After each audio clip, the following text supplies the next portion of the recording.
नमस्कार विद्यार्थी मित्रांनो, मी रोहित जाधव पुन्हा एकदा तुमचं सगळ्यांचं स्वागत करतोय आपल्या एकाग्र अकॅडमीच्या यूट्यूब चॅनलवर. तर आपण मॅथ्स रिझनिंगची सिरीज चालू केलेली आहे. तर त्यामध्ये आता आपले 5-6 सेशन मॅथ्सचे झाले, त्यामुळे आज मी रिझनिंगचं सेशन घेतोय. तर आज आपल्याला ब्लड रिलेशन म्हणजेच नातेसंबंध यावर आधारित इम्पॉर्टंट क्वेश्चन्स घ्यायचे. तर सुरुवातीला आता मी तुम्हाला या ठिकाणी हे कोरं पेज का दिलंय, कारण थोडंसं एक बेसिक सांगतो आणि या बेसिकवर डिपेंड मग आपण क्वेश्चन्स करूयात. आता बेसिकमध्ये काही जे नोटेशन आहेत मी या चॅप्टरमध्ये यूज करतो ते मी तुम्हाला सांगतोय. मग आता नोटेशन जे मी यूज करतो त्यामध्ये आता फॉर एक्झाम्पल ए हा एक पुरुष आहे. तर पुरुषसाठी मी काय केलेलं आहे, चौरस वापरलेला आहे. बघा, ए हा एक पुरुष आहे, त्याचे बीशी लग्न झालेले आहे. मग साहजिकच बी ही महिला असेल. आता आजकालच्या जमान्यामध्ये काही सांगता येत नाही, पण आपल्या क्वेश्चनच्या हिशोबाने जर असं आलं तर तिला महिला कन्सिडर करू शकतो आपण, कारण पुरुष दिलाय तर दुसरी महिलाच असते जर त्यांचं लग्न झाले तर. आता लग्न झालं म्हणून मी तिथे 2 रेषा मारल्या. आता ही माझी सिस्टीम आहे कोडिंगची. 2 रेषा म्हणजे आपण कपल म्हणतो, कपल म्हणून मी 2 रेषा मारल्या. आणि बरोबरचं चिन्ह हे इक्वलचं चिन्ह आहे. इक्वॅलिटीमध्ये आपण मानतो स्त्री पुरुष समानता, त्यामुळे इक्वल दाखवलंय. स्त्रीसाठी आपण सर्कल यूज केलेलं आहे, पुरुषांसाठी आपण काय यूज केलेलं आहे, चौरस वापरलेलं आहे.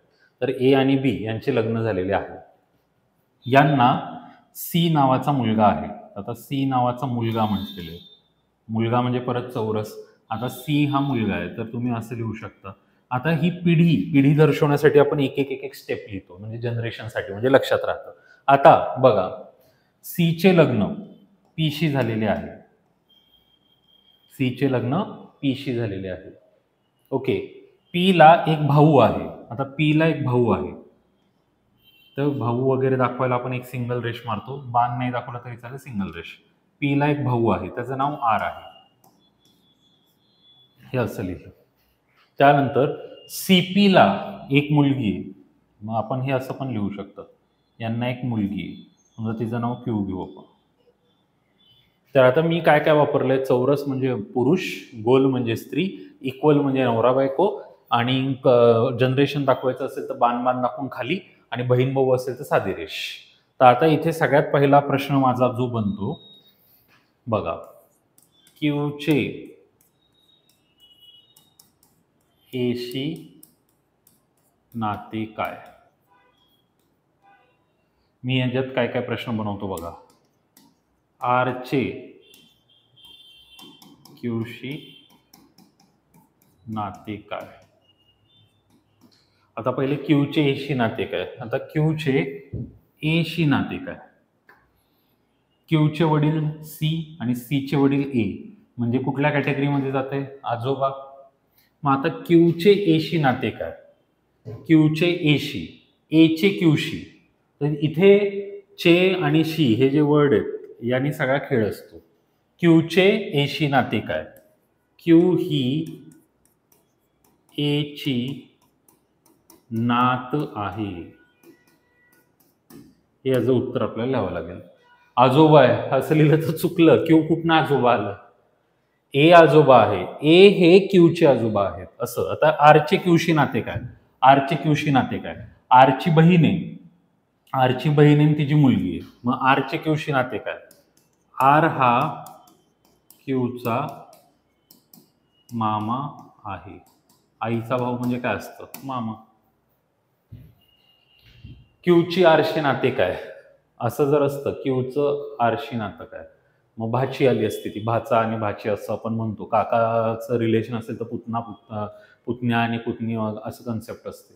तर ते चे आणि शी हे शब्द खूप इम्पॉर्टंट आहेत, कारण त्याचं इम्पॉर्टन्स तुम्हाला पुढच्या क्वेश्चन्समध्ये समजेलच. कारण पर्यायामध्ये दोन्ही प्रकारचे पर्याय असतात आणि मुलगा घाईघाईत कन्फ्यूज.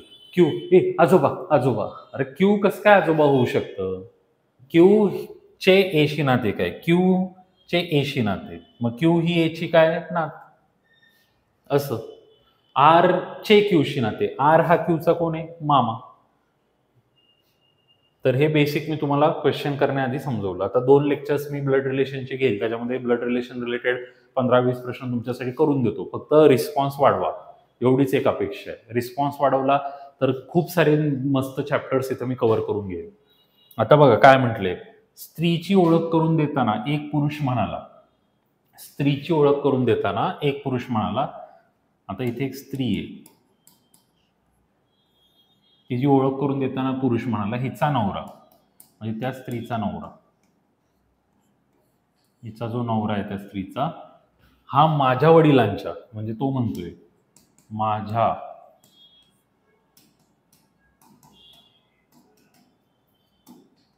वडिलांच्या एकुलता एक मुलगा आहे. हिचा नवरा माझ्या वडिलांचा एकुलता एक मुलगा, अरे म्हणजे मीच आहे की, असं असं झालं. तर त्या स्त्रीचे त्या पुरुषाशी नाते काय? त्या स्त्रीचे पुरुषाशी नाते, ती स्त्री त्या पुरुषाची पत्नी आहे. मग इथे बघा काय दिलेलं आहे, बायको. स्त्रीचे पुरुषाशी नाते, ती स्त्री कोण आहे? बायको आहे त्या पुरुषाची.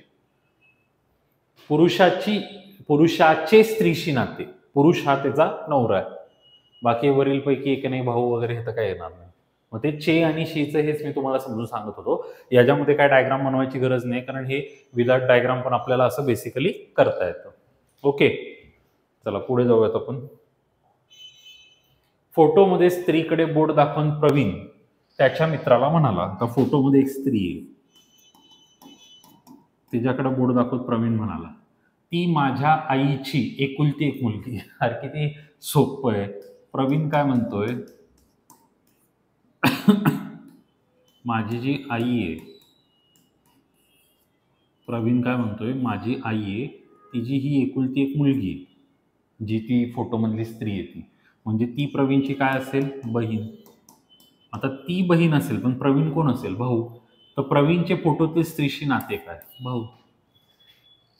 झालं. हे सोपी गणित आहेत, म्हणजे आपण म्हणू शकतो की हे म्हणजे पोलीस भरती वगैरे आधी ही अशा टाईपची क्वेश्चन जास्त यायच्या, आता डिफिकल्टी लेवल बदलली, पण आपण स्टार्टिंग पासून घेतोय म्हणून मी हे बेसिक क्वेश्चन पण तुम्हाला दाखवतो. चला आता बघा, गट क ला आलेला क्वेश्चन डायरेक्ट घेतला आपण इथं. वाचा. दीपक नितीनला म्हणाला समोर जो मुलगा फुटबॉल खेळतोय तो माझ्या वडिलांच्या पत्नीच्या मुलीच्या 2 भावांमधील लहान भाऊ, तर फुटबॉल खेळत असलेल्या मुलाचे दीपकशी नाते काय?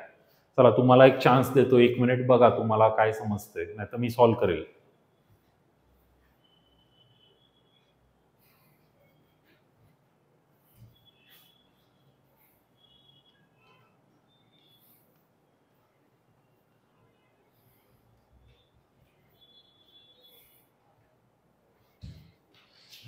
म्हणजे डायग्राम काढायचं असं काही नियम नाही, पण तुम्हाला एक्सप्लेन करायला मला डायग्राम काढावे लागतात.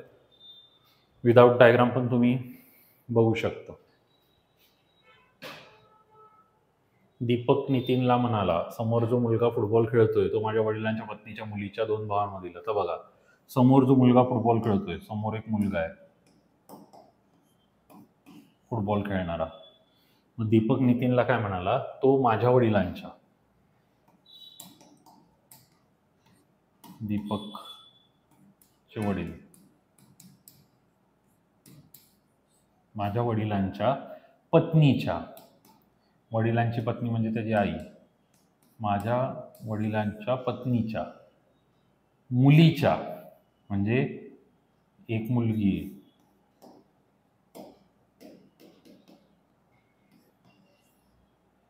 मुलीच्या 2 भावांमधील लहान भाऊ, 2 भावांमधील लहान भाऊ. मग तो लहान भाऊ असेल आणि दीपक कोण असेल, मोठा भाऊ. म्हणजे तो कोणाबद्दल बोलतोय, आपल्या लहान भावाबद्दल. खेळत असलेल्या मुलाचे दीपकशी नाते काय? परत एकदा आलं उत्तर, भाऊ. बघा, तो जो मुलगा खेळतोय ना, दीपक सांगत होता, तो जो मुलगा खेळतोय ना तो माझ्या वडिलांच्या पत्नीच्या मुलीच्या लहान भाऊ, मुलीच्या 2 भावांमधला लहान भाऊ. म्हणजे हा लहान भाऊ, हा मोठा भाऊ. मोठा भाऊ कोण आहे, दीपक. लहान भावाचं नाव नाही, मुलगी. आता हे असं दिलेलं आहे आपल्याला. तर समोर जो मुलगा फुटबॉल खेळतोय तो माझ्या वडिलांच्या पत्नीच्या मुलीच्या 2 भावांमधील लहान भाऊ आहे, म्हणजे मुलगी आणि 2 भाऊ, 3 जण आहेत मध्ये. ह्या अशा पद्धतीने हे आपलं उत्तर आलेलं आहे.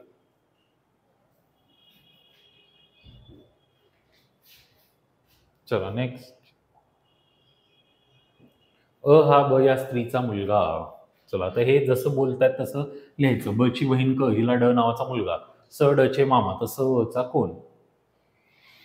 अ हा ब या स्त्रीचा मुलगा. अ हा ब चा मुलगा.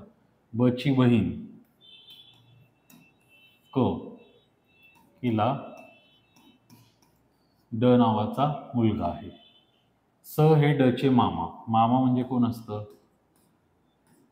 आईचा भाऊ. स हे ड चे मामा. स हा अ चा कोण. स हा अ चा कोण काय येईल? मामाच येईल ना, कारण हे सिबलिंग्स आहेत. म्हणजे आपण म्हणू शकतो ब क म्हणजे मावशी आणि मामा असं ते हे पूर्ण एक परिवारच झाला. ब क आणि त्या ठिकाणी स.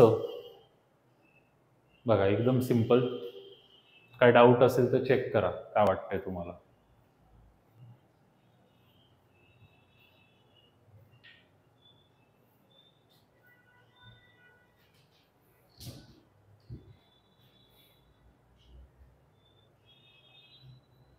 क्लिअर आहे? Next question. चला आता हा कुठे आलेला आहे? Assistant prelim 2014. सी ही ए ची एकुलती एक नणंद, सी ही बी ची आत्या, डी हा सी चा एकुलता एक भाऊ, तर ए ही डी ची कोण? भाची, भाऊजय, पत्नी, मेहुणी. चला ट्राय करा, बघूयात येते का. आता हा चान्स तुम्हाला देतो मी. 5 क्वेश्चन झाल्यानंतर एक ट्राय करा, बघा येते का तुम्हाला सॉल्व्ह करायला.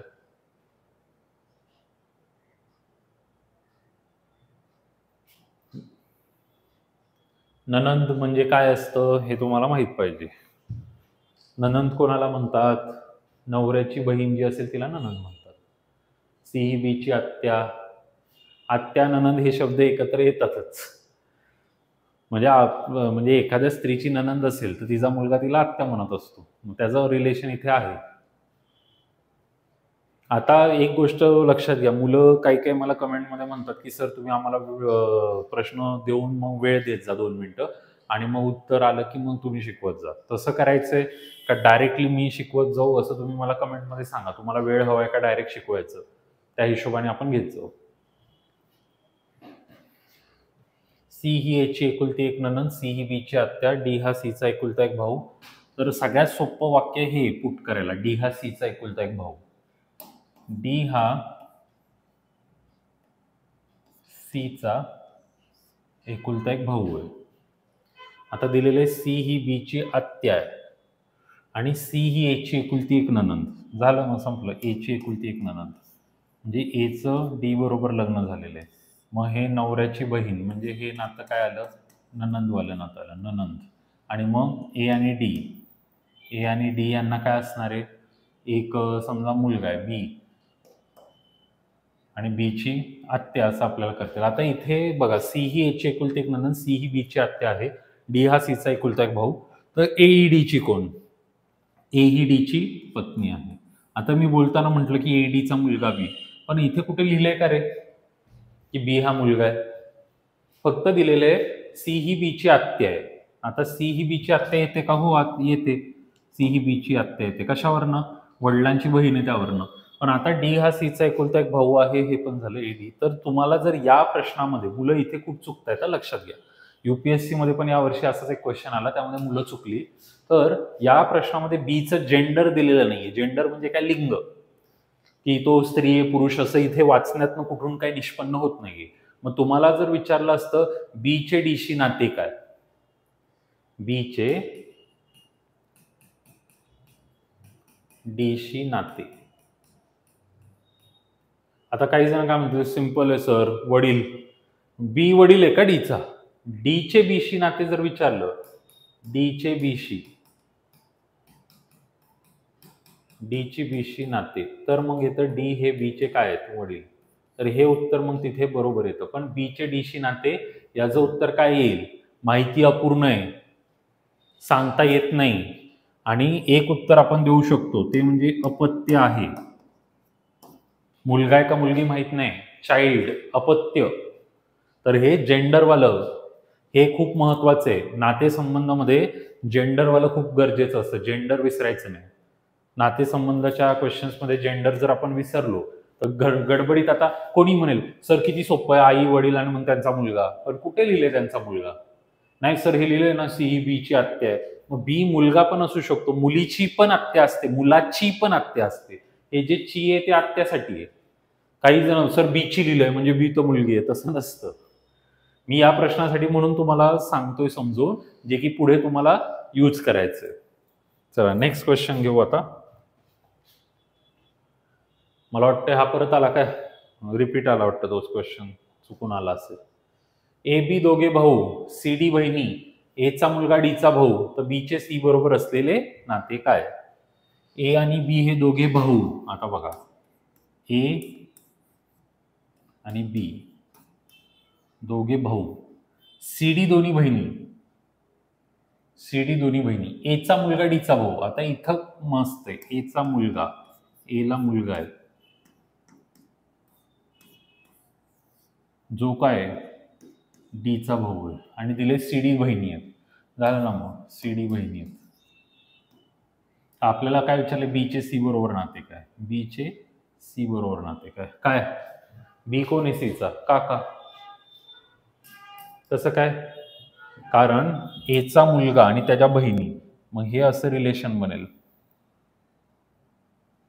म्हणजे एला दोन मुली आहेत, सी डी आणि एक मुलगा आहे, त्याचं काय नाव दिलं नाही. आणि बी हे एचे भाऊ आहेत, म्हणजे ह्या सगळ्यांसाठीचे ते कोण असतील? काका. झालं. बघा चेक करून एकदा काय वाटतंय.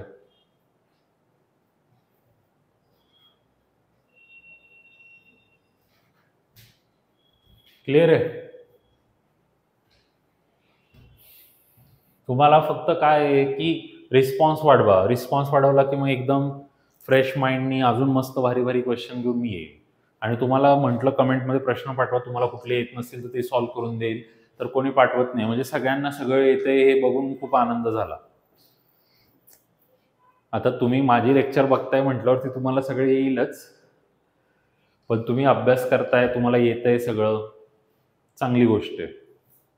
पण कुठे अडचण आली, कुठे अडकले, तर कोणी तुमच्या समोर नसेल तरी मी आहे. त्यामुळे मला तुम्ही कधीही कुठलाही क्वेश्चन पाठवा. हा आपला नंबर आहे, या नंबरवर तुम्ही व्हॉट्सअपला वगैरे कुठेही क्वेश्चन सेंड करा. पण मग व्हॉट्सअपवर सोल्युशन देण्याऐवजी मी तो प्रश्न इथे सॉल्व्ह करून घेईल. जसं आता तुम्ही मला मेसेज पाठवला की लगेच मी इथे तो मेसेज वाचून त्याच्यावरचा क्वेश्चन लगेच तुमच्या समोर करून देईल.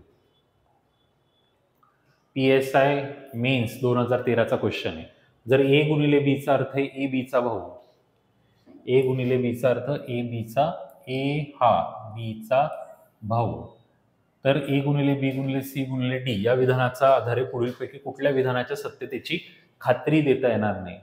म्हणजे खात्री म्हणजे एकदम परफेक्टली करेक्ट आहे असं कुठलं सांगता येणार नाही, खात्री देता येणार नाही असं म्हटलेलं. तर आता जर मी हे लिहिलं ए बी सी डी हे असं जर लिहिलं तर हे पहिलं स्टेटमेंट आहे ए इंटू बी. तर त्यांनी लिहून दिले ए बीचा भाऊ, म्हणजे ए हा बीचा भाऊ आपण आपल्या पद्धतीने लिहिलं. आता दुसरं जे दिलेलं आहे त्यांनी बी गुणिले सी.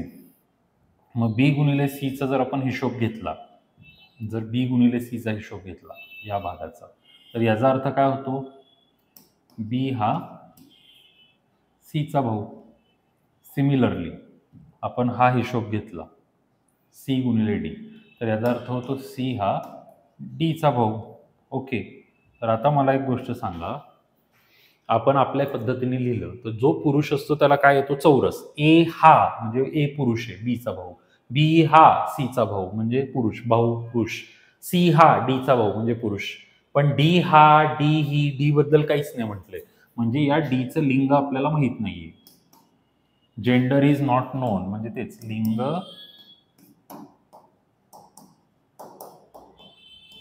माहित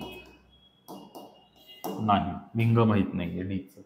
मग आता हे जर असं आपण बघितलं तर पहिलं दिलंय ए हा बीचा भाऊ, परफेक्टली राईट, पहिल्याच ह्याच्यात झालं. ए हा सीचा पण भाऊ, बीचा भाऊ म्हटलं सीचा पण भाऊ, perfectly right. A B C पुरुष, ओके, तीनोचे तीनो पुरुष आहेत. डी हा बीचा भाऊ, काही जण म्हणतात बरोबर ना, मग बी डी. इथं डी बी, इकडे लक्षात घ्या डी हा बीचा भाऊ कसं काय? डी हा बीचा भाऊ आहे का बहीण माहित नाही ना. चौघांमध्ये एक बहीण आणि 3 भाऊ असतील तर लिंग माहित नाहीये. त्यामुळे हे वाक्य आपण पूर्णपणे सत्यता, विधानाची सत्यता सांगितली, खात्री करा की ते राईटच असलं पाहिजे. तर ती सत्यता आपण यामध्ये खात्रीने सांगू शकत नाही की ते मुलगीच असेल असं. त्यामुळे मग हे आपल्याला काय करावं लागेल? डी हे आन्सर द्यावं लागेल. ABC बरोबर आहे, डी हे खात्रीने आपल्याला सांगता येत नाही. चला आता पुढे जाऊयात. ए हा बीचा भाऊ, सी हा एचा पिता, डी ईचा भाऊ, ई बीची कन्या. वरील गृहीतकांवरून डी चे मामा कोण ते सांगा. चला करा बरं, येते का तुम्हाला बघा.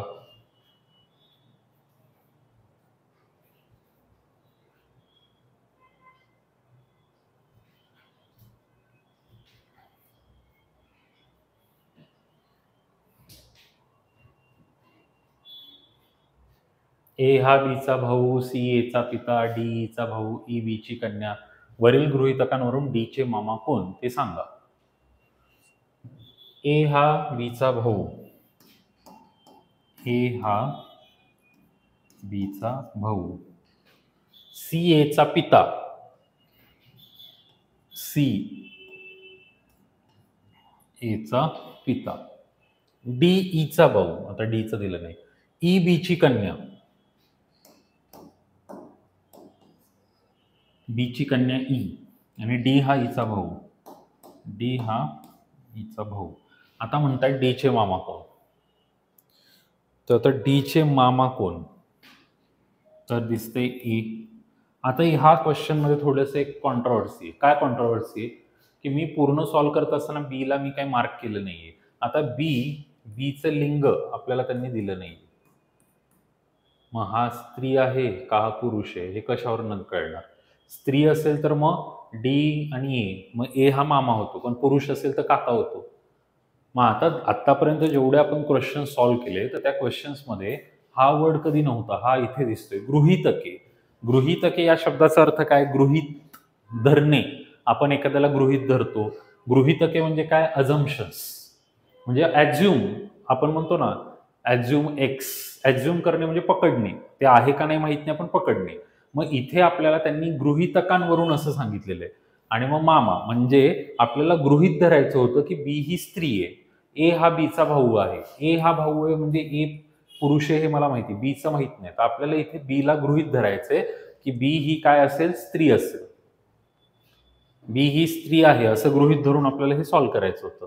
मग बी ही स्त्री आहे, तर मग स्त्री आहे तर मग बीला ई ही मुलगी आहे आणि तिचा भाऊ आहे, म्हणजे बीचं असं रिलेशन आलं, एक मुलगी आणि एक मुलगा आलं. आणि हा मुलगा मग हे काय? आईचा भाऊ. आईचा भावाला आपण काय म्हणतो? मामा. तर बघा आतापर्यंत जे क्वेश्चन झालेले आहेत ते दाखवून देतो मी तुम्हाला. पहिले तर मी तुम्हाला बेसिक दाखवलं, बेसिकमध्ये की कसं आपल्याला करायचं. आता प्रत्येक शिक्षकाचे नोटेशन वेगळे असतील, माझे वेगळे असतात. तर तुम्हाला आधी कोणी दुसऱ्या पद्धतीने शिकवलं असेल, तुम्हाला ते जमतंय तर ते बदलू नका, तुम्ही तुमच्या पद्धतीने करा. आता काही जण ते काय सांगतात की बाबा पुरुष असेल तर एम लिहा डोक्यावर, ए पुरुष आहे त्या डोक्यावर एम लिहा, त्यानंतर बी स्त्री आहे तिच्या डोक्यावरती एफ लिहा. मुलांना काय कळतच नाही, एम म्हणजे त्यांना वाटतं महिला, एम म्हणजे मॅन आणि एफ म्हणजे फिमेल. तर ते असं पटकन डोक्यात बसत नाही, ते एम लिहा. आणि काही जण असं गुणिले वापरतात की नवरा बायको म्हणजे गुणिले, का तर त्यांच्या 36चा आकडा असतो. असं काही जगात नाहीये 36चा आकडा. आता त्यांच्या घरामध्ये काय वातावरण असेल ते इकडे लोकांना सांगतात, तर ते तसं नसतं. आपले चिन्ह जी आहेत ती आपली वेगळी आहेत. आपली पॉझिटिव्ह चिन्ह आपण वापरत असतो. इक्वलचं चिन्ह म्हणजे कपल, स्क्वेअर, त्यानंतर आपलं सर्कल, हे जसे आहे जसे. म्हणजे तुम्हाला कुठलं वापरायचं ते वापरा, नाहीतर असं नको की अर्धी चिन्ह त्याची अर्धी चिन्ह ह्याची. तसं केलं तर परीक्षेत कन्फ्युजन वाढेल. आणि मग त्यानंतर हे झालेले आपले प्रश्न बघा. हे पहिल्या प्रश्नांमध्ये तर डायग्रामची काय गरज नव्हती, तरी पण मी तुम्हाला दाखवलं विथ डायग्राम. हा क्वेश्चन तर रिपीटच होता. चला तर आता हे जे प्रश्न आहेत बघा,